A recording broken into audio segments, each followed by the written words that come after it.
Hey there, lovely. How are you? It's Jackie here. Let's talk about a brilliant 10-second grounding technique that you can do anywhere at any time for any reason whatsoever. Now, there are a bunch of grounding techniques that you can do, and I'm not going to go through them all today. I just want to share one with you, though. And it's one that has been coming up a lot recently, which is why it kind of got me thinking this would be a really great one to share with everyone because it's so powerful. First, we have to backstep. We need to really get it through our minds and understand that naturally, who we are as sentient beings, naturally, we are meant to be grounded sentient beings, grounded human beings, not human beings that sometimes are grounded and sometimes are not, or human beings that forget what groundedness is, or go for very long periods of time being ungrounded. But that is us. That's what's been happening for a long time. So let's get back into this knowing of, as a human being, we are by design naturally meant to be grounded all the time. That's where we are at our best, when we are grounded all the time. Okay. When we look at things like animals are grounded all the time. Majority of animals are, depending on their environment and their matrix that they're part of, but majority of animals are grounded, domesticated animals, that is. Your wild animals are 100% grounded in ways that we don't even understand yet as human beings. Houses are grounded. Electrical machinery and equipment are grounded. They all have grounding wires. They have to be grounded. Otherwise, you get electric shocks and get electrocuted. So this grounding process is incredibly important, and it really needs to be at the forefront of healthcare and talked about extensively to everybody. So it just becomes a natural part of what we consider when we are navigating times when we're not well. Grounding needs to be at the front of that conversation, looking at, are you grounded? Why not? How can we get you back into a grounded position? And then how can you maintain that? Okay. So we want to become not only grounded, but realize that we're designed naturally to have this symbiotic relationship to the planet and all of its energies. Because when we say grounded, sorry, I've got an itchy nose. When we say grounded to the earth or grounded to the planet, I think often we just think that, well, there must be a general grounded energy there and we're grounding just into that. But we're not. The earth actually has so many different energetic layers and frequencies to it that we're still finding out about those. So when we're talking about becoming grounded, we are grounding to the potentiality of all that is on offer to us in this planet, all of its energies, its frequencies. Gosh, that would make such a huge difference to the way that our bodies work, the way that our consciousness expresses itself, our intuition, the list goes on. So we're endeavoring to turn that around and get back into that space. That is part of our healing journey. It's also part of what we need to take self-responsibility for and understand, okay, we've become ungrounded. How do I do this? Okay, so what it will do is when you start to become really grounded, so more often for longer periods of time, and you're understanding little bit by little bit what this groundedness means, because there is a lot of information out there on it, and also a lot of really great researchers and organizations from all around the world have done some very, very interesting studies into what happens when we become grounded. And it's really quite remarkable what happens, not only to you, but then how that ripples out into your family matrix. So you're not going to be able to devour all of this knowledge in 2 seconds flat and become all knowing, but at least become inquisitive, where you start learning it in little chunks here and there. When you start to become better grounded and for longer periods of time, it actually helps you to grow in your own clarity. So um, your awareness expands. It means that you're able to perceive more and know more throughout your consciousness and throughout your sensory system and throughout your intuition and instinct. So you gain more clarity and more awareness. Your consciousness expands. And there are a lot of layers to your consciousness. Right? It's not just the conscious mind. It's not just the subconscious mind. There is a lot. So your consciousness expands. You evolve by becoming more wisdomful. You become more robust in your constitution, and your immune system becomes stronger, healthier, more efficient, has much better communication within it. You become better guided by intuition, much better be able to respond from an instinctual and an intuitive standpoint. The list goes on and on and on, but there's some of the really big ones that came up for me when I sat with this to talk about it with you. So grounding each day physically is critical for all levels of our health. Now, when we think about health, we often think about just the physical body because that's what majority of people have been conditioned to think of health as. But you're an entire body-mind complex, and health relates to all aspects of that body-mind complex. So finding ways that you can physically ground, use your entire body-mind complex to go and ground is really, really important. And there's so many things that you can do to become more grounded and also to remain grounded for longer periods of time. I'll give you ideas and information about that, but I'm going to drip feed it to you over a longer period of time throughout the year because it is such a big topic. And there's a ton of different things that you can do and implement at your own time. So I don't want to bombard you with a ton of stuff all at the same time that you're going to forget because your life's busy and you're going to go on and do other little things. So we're going to focus on one little chunk of things today, and this is this 10-second grounding technique. Now, what if you can't go outside and physically do grounding? So maybe this could be because of illness, and it's currently, at the time of me recording this, it's been change of seasons, where I am, we're moving out of the, sorry, we have a dog whining at the door. He wants to come in because it's raining. Not our dog, by the way. So we're doing change of seasons. We're in the southern hemisphere and we've just come out of our hottest seasons, moving into our coldest seasons. The opposite, obviously, is happening in the northern hemisphere. And it's usually at this time of change of seasons where the immune system tackles things on its to-do list and often does a big clean out. This is oftentimes when people become sick and unwell, and they'll get things like coughs, colds, viruses, flus, whatever it is. So that's very natural. And actually, it's quite a good response that we want to see from the immune system. So let's just say that we have somebody who's really quite ill and they just feel like staying in bed and they don't have much energy to get up and do anything else. They're not going to be able to go outside and implement some of these techniques and strategies that are so critical for grounding. Another reason why somebody mightn't be able to do physical grounding exercises is because of anxiety or depression. Maybe they're going through a really significant, big shifting process where you need more support, right?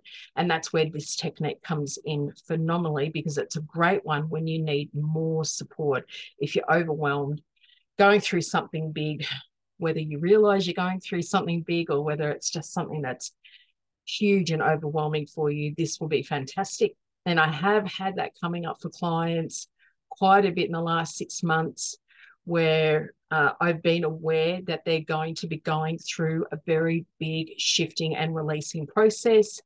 And they've kind of reached out and said, help, I'm not doing very well. What on earth is going on?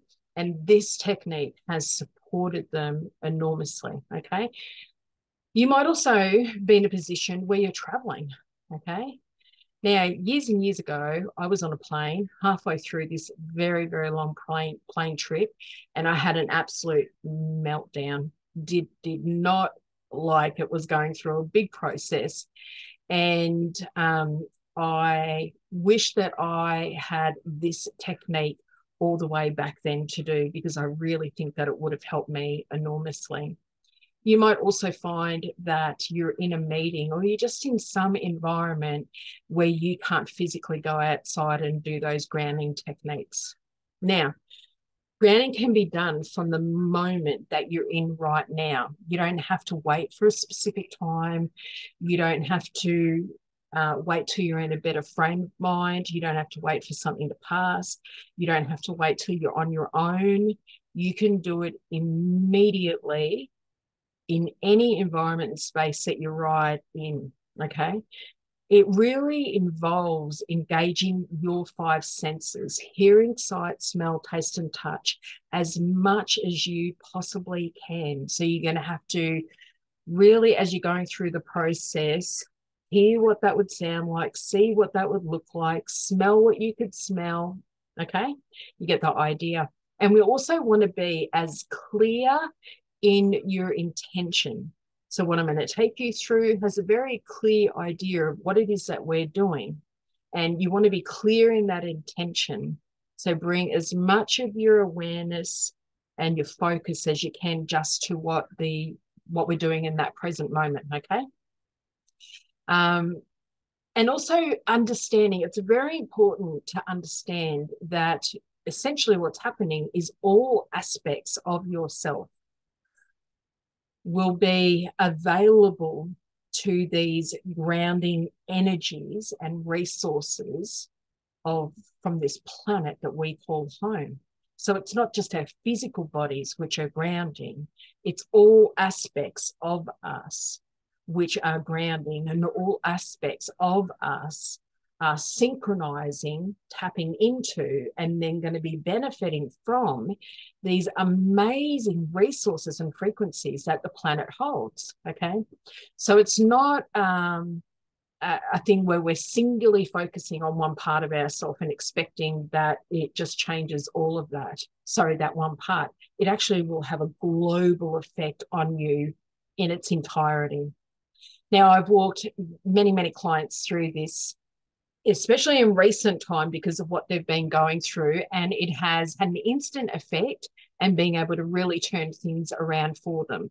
So in every single one of those cases, grounding was a missing element. That was something that the person needed that they didn't have.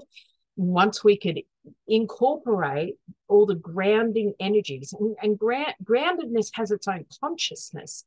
So actually bringing in the consciousness of grounded, and we're running it through every single level of the body-mind complex, has an instant effect, and then it ripples out and has effects for hours and hours and hours to come. So it's absolutely brilliant. What else did I want to talk to you about when that one thing? You know, it's interesting because a lot of clients have been going through very, very big things in the last 6 months or so, and they kind of reach out asking for me just to check in on them. I usually invite them into my Mindscape workshop where I can check in on them and see how they're doing in 2 seconds flat. And when they're going through these big things, I'm always asking their innate wisdom, what is the best thing that could serve this person right now? And this technique is the one that keeps coming up time and time again. And because it just seemed to be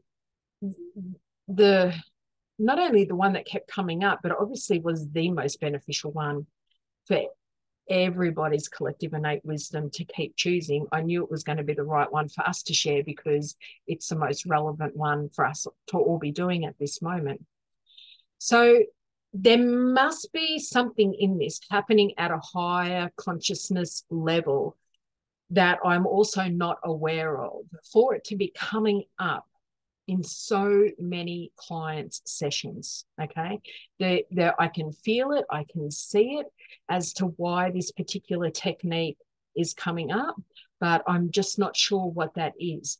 All I know is that it's the best thing that we can do is follow it, and it will reveal itself as we go through. So it just takes a second to get into the zone, okay, and a few more seconds to engage your five senses and visualize the whole process. Let me take you through it, and you can come back to this as often as you like and watch the whole thing over and over. So what I recommend you do, and you can, once you get to really know this technique, you can jazz it up and change it to look like something else. You can change the elements of it. You can expand it a bit if you like. Just stick with what we're doing initially and let this kind of hardwire in, and then your own consciousness will kind of explore this technique in time to come, and you can elaborate on it in different ways. Usually when you find yourself in one of these many situations that I've talked about, you're going to realize that your awareness is up in your head. It's become a very left brain experience that you're in. You don't realize it at the moment, but you can recognize that instead of being really grounded in your body, where you're present in the whole of your being, you'll realize that you're up here. You're up in this area. That's where your awareness is. That's where your thinking is. This is where your concern is, or your overwhelm, or the talking, or whatever it is that's going on. So because you're up in this area, what's really great to do is first recognize that. And I usually see myself up in my headspace in the front here. And what I want to do is I actually want to walk myself in through this little open doorway, which is here, where a lot of people will know this area as being the third eye or the brow chakra. And just in behind this area is the pituitary gland, which is associated with your imagination, your intuition, your instincts, okay? So we're going to walk ourselves in through the front door of the brow chakra and the pituitary. And you need to take nice big deep breaths. So I always initiate this process. The deep breath is the trigger for me, actually. That initiates the entire exercise. So I take a nice big deep breath. I realize that I'm here. I walk myself in through the door, and then I start descending all the way down. And I'm going to bring my awareness all the way down through the head, the neck, and I'm going to come down to the heart. And I'm going to pop myself down into the center of the heart, okay? And this is where I want my awareness to settle, so that I literally become the heart. I'm not just in the heart, but I feel like I'm the heart. I become the heart. Then what I'm doing from this perspective, now what we've done is we've shifted into heart-brain focus. We're now resonating at the energy of the heart-brain. And from this position, from this awareness, I am going to watch. It's like sitting in a chair and just watching what's happening around you. So I am the heart, and I'm going to watch as though my body is a massive, great big tree. And every single time I do this, sometimes I become a totally different tree. But it's very important that you are a big tree. Don't force what type of tree you need to become. Just let it happen. Within a split second, it'll be there. Because the knowing of what type of consciousness of tree you need to embody at that moment, your intuition already knows that, what it needs to be. Your innate wisdom already knows what is the best priority. So don't overthink that. Don't think that you have to drive that you have to decide what type of tree you embody and become. You don't have to do that at all. The type of tree that you need to be at that second is already available to you. Now, you might just get the sense that you're a big tree. You mightn't have a sense that you're a particular type of tree, and that's okay as well. All right. So once you get down into heart space, it's so much easier in this second to then realize, oh, I'm a big tree. So sometimes I'm like a cedar tree. Sometimes I'm like a type of red gum. Right? I change. It's different for me every single time. But then I engage as much of my five senses as I can. I hear it, what it means to be like a tree, what it sounds to be a tree. I might be wind. It might be branches slightly moving. I might hear leaves rustling. I hear what it sounds like to be tree. I see what it looks like to be tree. I might see myself.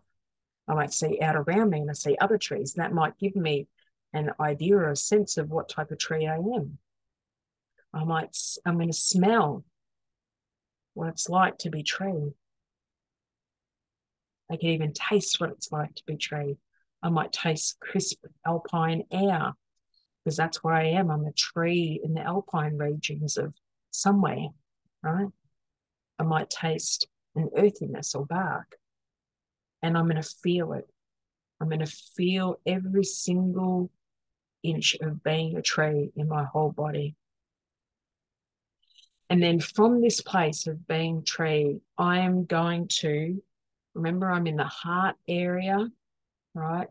Trees have heart areas. You have heart areas. Every single sentience, form of sentience has heart energy.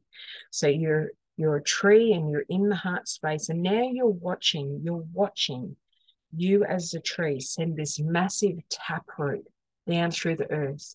It's huge and it's thick and it's strong and it is unbreakable. And this taproot just goes straight down into the earth. And this taproot, its mission is to go and find a massive clear quartz crystal. That's its objective. And it's going to go down however long it needs to go down into the earth, and it will find this huge clear quartz crystal. Sometimes it's the size of a car. Okay, it can be any size, and that might change as well every single time you do this. It might even be the smallest crystal ever, but it will feel mighty because that's what the clear quartz crystal is. It is mighty and has its own consciousness. So when your taproot finds the clear quartz crystal, the taproot's going to wrap around it. And then the whole thing's going to pull tight.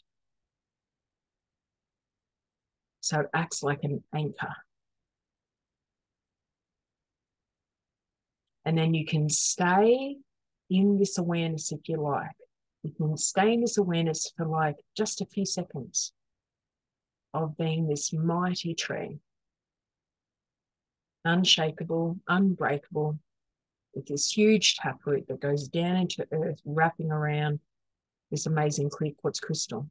And you can just spend a few minutes, few seconds in that awareness and then gently open your eyes and coming back to your space. Or if you want to, you can bring your awareness from deep down in the earth where the taproot wraps around the crystal. You can bring your awareness back up into the heart space. And then you can gently open your eyes. There's no right or wrong way to finishing that off, provided you go through the whole process. So it's a very quick process. Now that you know what the journey is, it's a very quick process. I go, crap, I realized I'm up in my head, I'm feeling overwhelmed, I don't feel good, or I'm sick, or whatever it is. I'm going to close my eyes, taking a nice big deep breath, and I'm just observing my awareness up here, I'm walking in through the door of the brow chakra. I'm walking all the way down through the head, down through the neck, down through the clavicle, down through into the heart. Heart's just left of the sternum. Popping myself into the heart, I become heart awareness. Now I'm viewing myself as tree, viewing the taproot going all the way down to the earth. It finds the clear quartz crystal, it wraps the taproot around the clear quartz crystal, and the whole thing pulls tight. And I'm grounded. Now, the effects will be immediate and instantaneous for you. It can't not. All right. The benefits immediately are to your three brain complex. So your head brain, heart brain, gut brain. So it balances these. It helps to recommunicate these. They function as they are better designed to function. So the three brain complex, your nervous system starts to switch from being in stress mode, so sympathetic mode, into calm, rest, relaxed, which is parasympathetic state, which is where it's meant to be, because that's when healing processes happen. Calm is achieved. The chakras balance your chakra energies, particularly the lower chakras like the base chakra, sexual chakra, solar plexus chakra. The impact to those is really quite profound, as well as the heart chakra. You have 12 major meridians and ancestral meridians. It has an immediate impact to all meridians, or meridian energies, or the acupuncture points. It has a great effect to the 21 minor chakras, particularly, and I won't go through them all, but particularly the minor chakras of your feet, knees, hips. Really, really big impact for those. Has a very big impact on your Wei Qi system. Now, the Wei Qi flows out around the body and through the body. And that's a very, very important one to actually have an impact on, because it's responsible for helping to ground you, protect you, set up healthy boundaries between you and all elements of the world around you, and it strengthens your immune system, apart from many, many, many other things. But they're the really important ones that happen when you become more grounded. The impact to your blood pressure, lessens and lowers to a much healthier, normal level. This goes on and on and on, the list does. So you'll begin to feel better, because there are major parts of you shifting and releasing. And, this is going to continue to happen over an immediate period of time as you're doing it, and then it will ripple out for hours after that, okay? Do it as many times as you like. You can't hurt yourself. And it's some of the best use of your time that you can do. Now, you might think, oh, it's just a visualization. Every single one of your cells changes and responds to what you are putting the focus into and what your intention is. That's why stress and tension is so important, because what you're giving your attention to is what the reality changes to inside your body-mind complex and around the world, in the world around you, okay? So if you're really not well, really, really, really not well for whatever reason, it could be a great idea to put up sticky notes around the house where you're going to see them regularly, or set phone reminders so that you don't forget to do this technique. Because I see this happen all the time. People start to go through pretty big experiences, whether it be illness, anxiety, depression cycles, and this awareness that they have of this technique goes out the door. And I'll speak to them later, and I'll ask them, did you do that grounding technique? And they'll say, I forgot all about it. And that's so common. So we need to figure out ways to remind ourselves of what our most powerful resources are when we're in those situations, so that we can move into easy self-healing techniques, okay, that really gets the body shifting in a positive direction for us. If you don't become grounded, then this whole process that you're in potentially can either get a lot worse and very quickly, or it can drag out, dragging you along with it. Now, animals do this all the time. Groundedness. They know it. They know it, to the core of their being. They get it. That's why they instinctively do this. It is not only a part of their natural way of being, their natural consciousness, their natural behaviors, but it is actually part of ours as well. All right. We've just forgotten this. But we would, if we were more in our true nature, we would instinctively get up and do what we need to ground whenever we became into a period of stress or illness. Okay. So when animals are not well, as I said, they go get grounded. Quite often they'll dig holes in the garden, out in the paddock, wherever it is, in the yard, and they will lay in that. And sometimes they will lay in that hole for days and days. And I would absolutely allow that. I've seen animals do that, and it's actually helped them to become well. It's been a huge healing resource for them, because they understand innately and consciously that they are one with and part of nature. They understand that they can't be separated from nature. And as I said, we're in this process of remembering that and then figuring out how we can come back to that, what we have to do. All right. Now, I'm going to share some other techniques as we go throughout the year that I've shared with other clients that work really, really well. But I want you to think of grounding and all the different ways that you can do that as one of the best health tools and health exercises that you have access to, because the results and the changes within you are instant. And then ongoing, obviously, ripples out throughout your entire body-mind complex for hours and sometimes even days, depending on what it is that you're actually going through. And it's something that you can do. It is so empowering, and it's absolutely free. It doesn't cost you a cent to do this. If you are also somebody who has taken the Mindscape training, then what you can do is try doing this whole exercise in your Mindscape workshop, because that's then taking this to a whole other level of your conscious awareness, and it becomes more powerful. All right. So be sure to try this out. Let me know what your experience is from it, and start doing it as soon as you can, for whatever reason you need to, because the moment you start doing it and then you do it regularly, it hardwires in. You start laying down really good neural pathways for this, and it will just get easier and easier and easier to do it in literally 10 seconds flat. All right. If you have any comments, questions, queries for me, pop them into the comments or send it through an email to the office, and I look forward to seeing you really soon. Bye for now.